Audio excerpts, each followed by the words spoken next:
Jar, sana mana? Wah, gak tahu nih bang. Tadi sih bilangnya OTW. Jam segini belum datang katanya orang.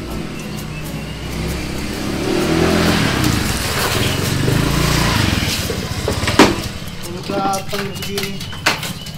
Ya elah, gua kan on time bro. Coba lihat nih. Tuh jam 3 kan kita janji jam 3, ini lihat jam 3 aja kurang. Jam baru tuh kayaknya. Jelas lah. Pakai dekalim segala. Iya dong, dikatin jam kece gini. Tuh. Siap ya. Nah, tuh bau-baunya pas baru juga tuh. Namanya juga gua banyak uang. Ah, ya pasti segala baru dong. Banyak uang. Biasa. Mereka sama ya sama jam kayaknya. Lah iyalah, ini kan produk lokal terkece bro, aja. Bahannya bagus juga kayaknya. Ini mah track recordnya udah jelas lah, nggak usah dipertanyakan lagi, pokoknya udah cakep lah. Ini abis ini anterin gua ke store deh, gua kayak mau beli nih. Oke siap lah. Nah, udah jam segini udah mulai lah. Ya, yuk. Jar, mulai Jar. Netizen udah siap juga nih kayaknya ya. Yuk. Hah? Lu udah siap belum? Siap. Ya udah lah. Kamera roll and action. Halo netizen yang budiman, kali ini sesuai janji saya waktu itu, saya bakal bahas tentang audio post production di dalam filmmaking. Ingat ya, di dalam filmmaking, oke? Di sini gua bersama nggak tahu siapa, coba perkenalin diri aja. Nah, nama gue Angga Priyatama, panggil aja Angga biar akrab. Gue orang sound, producer sound. Biar ganteng. Tokian. Terus bisa YouTube-nya subscribe, linknya di sini ya di description. Nah, pembahasannya mau kita mulai dari mana nih tentang audio post dalam filmmaking ini? Kan di post production audio ini kan ada dialog editing, sound effect editing, terus mixing, mastering ya kan? Kita bahas dari sebelum masuk ke sound post aja ya, lebih tepatnya ke sync sound data ya kan. Sync dengan suara Vespa yang melewat. Ya sync sound itu biasanya dilakukan bisa fleksibel sih, maksudnya jadi bisa dilakukan pas produksi atau pas post production ya kan, pas post. Ya. Nah, kalau gue biasanya gue ngelakuin sync sound di lapangan. Jadi gue minta satu orang disebut loader kalau di tim gue, loader sama atau enggak IT disebut juga. Itu dia bertugas buat nge-sync semua data yang ada ketika syuting gitu loh. Okay. Baik itu nanti pas break makan siang atau pas setelah hari syuting gitu. Jadi dia tuh bertugas untuk yang nge-sync semua materi yang ada, baik yang good maupun no good. Jadi udah pas masuk meja editor udah clear semua. Udah Jadi data udah sync gitu. Yang good take, yang not good juga tetap aja di sync. Tetap di sync. Itu kenapa biar si editor ada pilihan pas editing, nggak cuma ngeliat dari visual. Nah, tapi itu nge-sync itu bukan tugas editor ya, bukannya? Sebenarnya bisa dibilang tugas editor, tapi kadang-kadang kalau ada beberapa editor yang nggak mau nge-sync gitu loh. Nah, habis itu proses apa sih kalau udah nge-sync itu? Kan habis di sync itu kan post production jalan kan. Oh, itu di sync-nya tuh di mana? Oh iya, di sync-nya itu bisa pakai apa aja. Kan kalau sekarang ada Pluralize kan. Terus bisa atau nggak bisa pakai Premiere juga, pakai yang sebangsanya lah editing video, atau bisa pakai video linear editing. Bisa pakai DAW, bisa pakai DAW juga gitu. Nah, abis itu proses apa lagi tuh? Kan habis sync sound itu post production jalan kan, editing jalan, audio itu nggak bisa kerja kalau video udah belum jadi, video jadi belum harus lock, final lock gitu. udah final lock. Masalah revisi misal nanti ya. ada video cutting yang ini diganti itu nggak masalah, cuman asal durasi dari awal sampai akhir udah pasti gitu loh. Oh ini filmnya 1 jam ya 1 jam gitu. Nah, kalau misalnya di sync duluan, nanti itu si audionya gimana di DAW? Kan pusing juga tuh. Ini maaf kresek, nutupin hujan guys. Ya kalau misalnya di sync duluan nih kan di Premiere gitu kan, udah jadi gitu kan di Premiere. Nanti mixing masteringnya gimana itu nantinya? Itu sih tergantung DAW-nya ya. Kalau misalkan gue, terutama yang para pengguna Pro Tools user, kita ada satu format namanya OMF. Itu sejenis kayak XML kalau misalnya itu kan, kalau atau enggak kayak RAR lah, disebutnya WinRAR.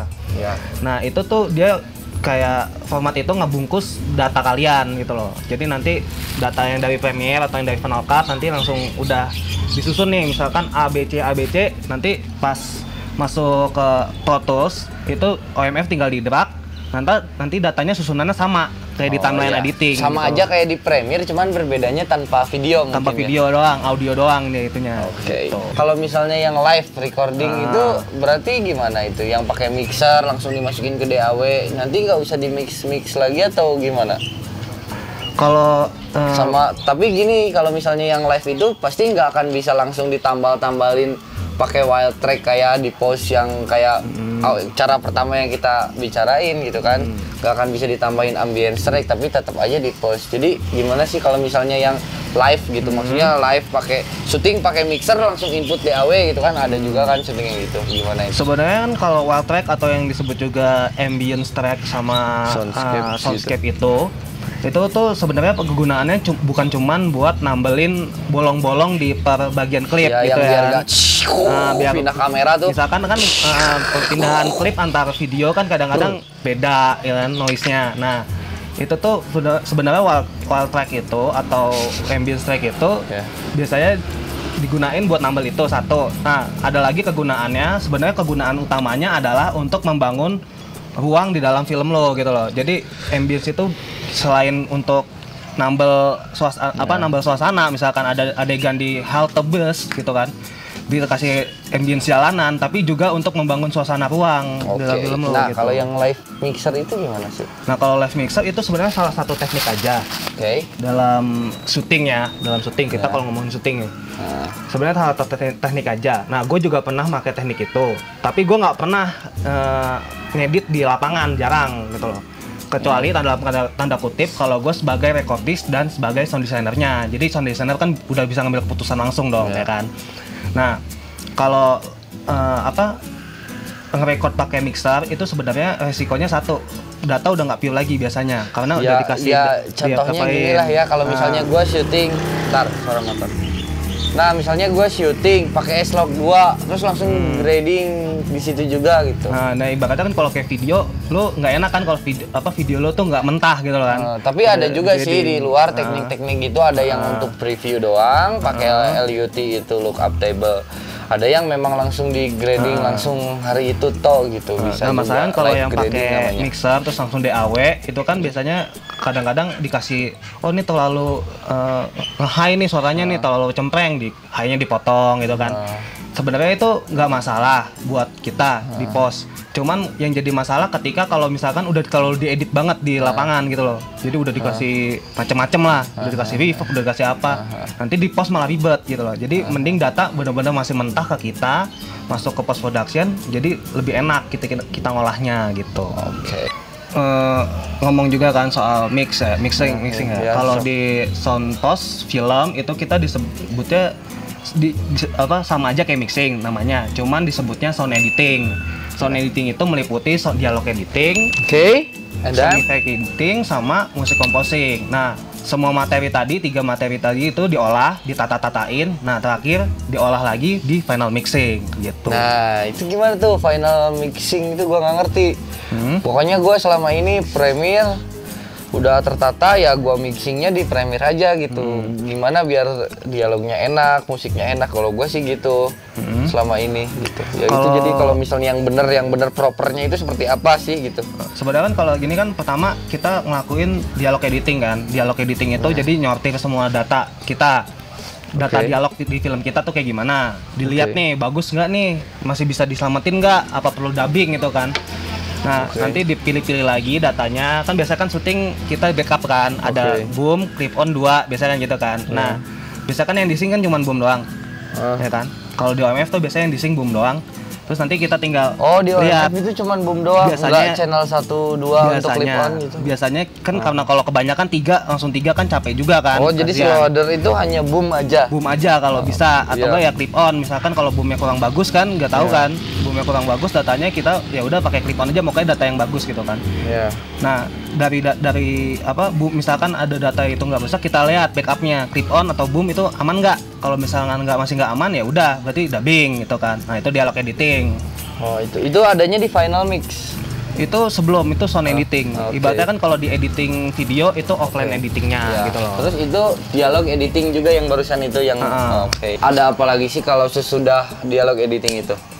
Ada lagi namanya sound effect editing. Nah, sound effect editing tuh kayak nambahin volley, nambahin ambient, soundscape dan lain-lain yang berhubungan untuk mendukung realita yang ada pada film. Yang kayak nambahin juga suara itu tuh kan yang Nah, itu kan anak-anak pada suka tuh kan Nah, itu coba sound effect juga. Nah, contohnya kayak gini nih sound design ya. Volley ya, volley lebih tepatnya ke volley. Ini ada contohnya.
Nah, kalau volley itu kan sebenarnya gue bingung nih.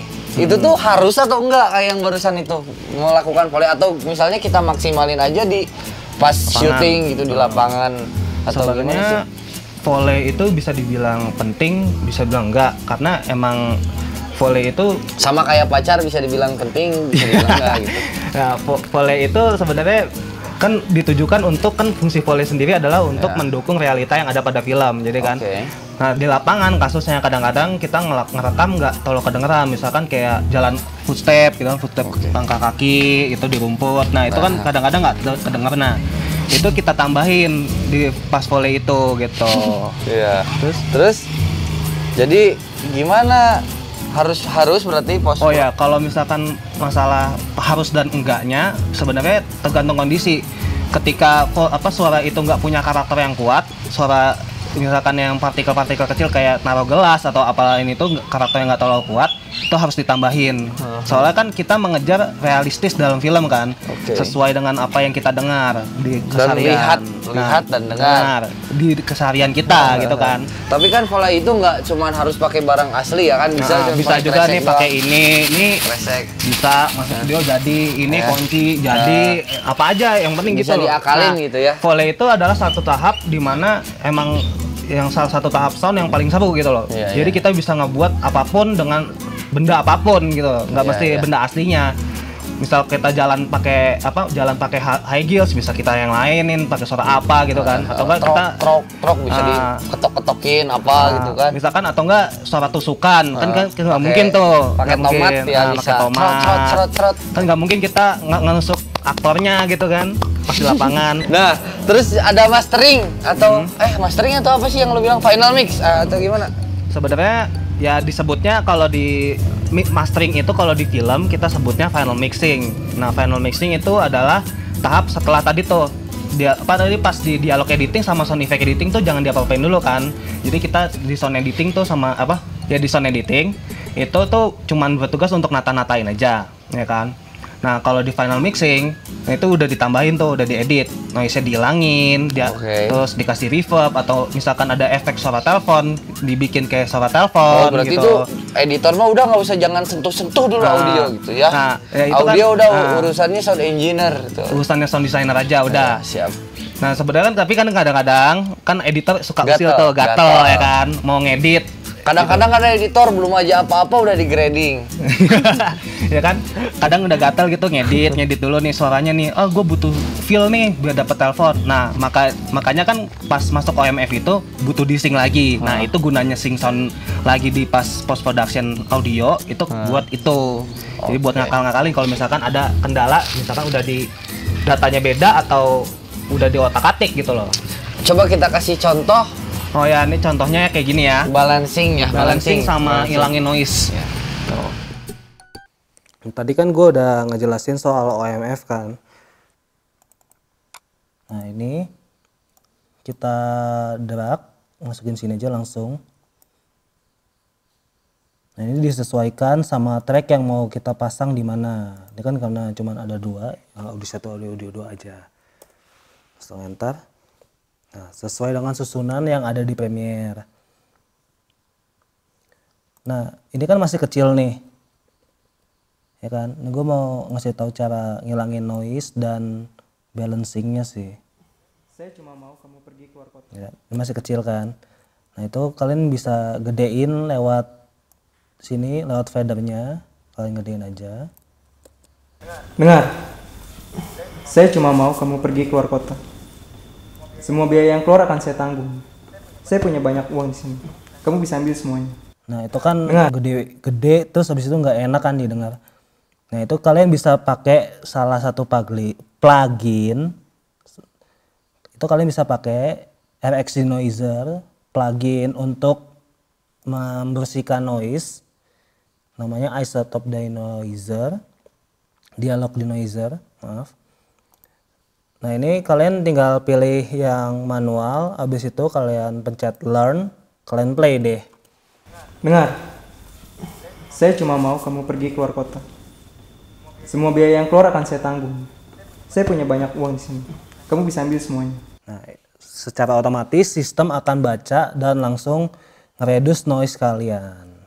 Dengar, Gitu. Nah ini kan masih ada noise dikit nih, tinggal dikinin aja. dengar, saya cuma mau kamu pergi keluar kota. Nah yang ini, Buat apa saya keluar kota? nah itu kan jadi udah bersih kan dari noise, nggak kencang terus nggak jelas gitu suaranya kayak tadi. Nah ini kita Kamu play. bisa ambil semuanya. Nah itu kan masih agak belang nih. Kamu bisa ambil semuanya. Nah itu kalian bisa akalin dengan cara seperti ini. Yang bagian sini, bagian atas kalian dissolve, di fade out, terus yang di klip bawah kalian fade in. Ini tinggal diganti aja. Ngefade-nya terserah mau yang kayak gimana, yang penting halus gitu aja sih. Ini karena gue biasanya pakai ini, jadi ya gue pakai jenis kayak gitu. Nah Kamu bisa ambil semuanya. Mister dah. halus kan. Nah untuk pemakaiannya Isotope ini agak sedikit hati-hati ya, soalnya kalau misalkan kalian asal gitu noise reduction-nya kalian pakai terus kalian reduce terlalu kencang seperti ini, nanti suaranya akan mendem. Dengar, saya cuma mau kamu pergi keluar kota. Semua biaya yang keluar akan saya tanggung. Nah, itu agak kayak suaranya kayak nyeret gitu, terus habis itu kayak robot. Biasanya kasus lebih parahnya akan seperti kayak robot banget sih gitu. Ya gitu aja sih untuk cara balancing dan ngilangin noise sih ya. Gitu. Nah, itu kan tadi habis balancing. Itu emang agak ribet ya. Kita sebenarnya gue bukannya nggak mau nyontohin semuanya, nanti kunjungin aja channel dia kalau memang aja ke channel gua. bahas audio yang mendalam anjir. Biar bikin videonya itu nggak cuma visual tapi audio visual. Ya kan film Ya. itu adalah audio visual, bukan video Ya, visual. audio. Jangan visual tuh jangan diutamain. Ya, katanya di satu channel aja. gua nanti adalah. Nah, Udah sekarang bener ya. cerita sedikit nih. Bikin audio 5.1 atau 7.1 itu prosesnya apa sih? Ada orang lari. Ya. Prosesnya apa? Kalau Proses 5.1 persalinan. Ya. kalau 5.1 itu sama 7.1 Dolby Atmos. Dolby Atmos ya. Surround. Ya, surround. Nah, kalau- I'm around you. Kalau gue selama ini belum pernah megang secara langsung sih project yang payah. 5.1 ya kan. Payah lu. Tapi gue biasa main di stereo, masih main di stereo. Soalnya belum Iya. alatnya mahal mas gitu kan. Aha. Alatnya mahal banget. Belilah gua banyak uang nanti Nah, beliin besok apa? beliin. Tapi gue udah pernah lihat sistem pengerjaannya dari segi ininya apa dari segi pengeditannya kayak ngilangin noise, ngelimit biar nggak pecah gitu kan. Ya, terus Biar aja. pecah, biar nggak pecah gitu. Ya itu secara pengeditannya sama, tapi secara mapping, secara penataannya itu berbeda. Karena kan di 7.1 sama 5.1 itu ada 7 speaker sama 5 speaker kan. Ibaratnya. Jadi penataannya bisa bikin suara benar-benar realistis, seakan 3 dimensi gitu loh. Berarti bisa di pojok kanan, bisa di belakang belakang, kanan, bisa di belakang kanan, belakang kiri. Misalkan kan ada adegan gitu kan, ada becak lewat gitu kan. Nah dari belakang misalkan out frame terus in frame, nah itu bisa kita akalin mau dari belakang ke depan gitu kan caranya. Nah itu bisa di panning. Nah itu sound mappingnya, secara sound mapping beda emang. Di stereo kita bisa buat, tapi seakan-akan 3 dimensi gitu loh, gak real 5.1 sama 7.1 gitu. Ya Dolby berarti ya. Nah, kenapa nih kita nggak ngebahas musik scoring atau musik composing itu? Nah kalau untuk musik scoring sendiri itu kan sebenarnya gini, kalau gue ya selama ini kebanyakan gue megang project itu jarang megang musiknya juga. Rata-rata sutradara yang gue film yang gue tanganin, sutradaranya itu udah stuck sama salah satu komposernya gitu loh. Emang biasanya kita terpisah gitu loh secara editingnya. Dan emang pengerjaannya juga kan agak beda dari segi sound editing film sama editing musik ya kan. Ya udah punya lahan sendiri-sendiri lah, penggarapan sendiri-sendiri kita, jadi kayak ya udah dia punya tahap di musik ya dia, tahap di itu nanti kita. Berarti nanti composing misalnya sama orang-orang bener-bener musik gitu kan, gitu real seret atau misalnya MIDI bisa kan. Terus nanti sound engineer itu udah nerima file, nanti sama dia baru di final mix itu kan dikerjain di balancing antara dialog dengan sound effect dengan itu biar ya intinya kan film itu kan adalah penggabungan semua hal ya kan, dari musik, ambience, dialog ya kan. Nah itu kita olah lagi biar saling nggak tabrak-tabrakan. Ya. Jadi biar saling berendeng. Nah kadang-kadang emang kita nanganin musiknya, cuman ya lebih sering ya kayak gitu. Nggak menutup kemungkinan seorang sound designer itu bisa ambil musik composing gitu. Oke ya udahlah, biar nggak terlalu lama pembahasannya segitu aja kali ya. Yaudah. Ya mudah-mudahan teman-teman bisa mengambil hikmahnya setelah bapak ini tadi ngorowecok kalau kata orang Sunda ya. Biku-biku ya. Ya pokoknya mudah-mudahan bermanfaat. Saya Narasena, jangan lupa like, comment, and subscribe. Jangan lupa datang ke channel gue kalau mau tahu sound design lebih lanjut. Ya, linknya di deskripsi. Ya, udah anterin gue ke store deh, store IG. Store ini. Oke lah nanti ya. Yuk langsung aja yuk. Anterin gue ke Tangsel lagi. Cut, bye.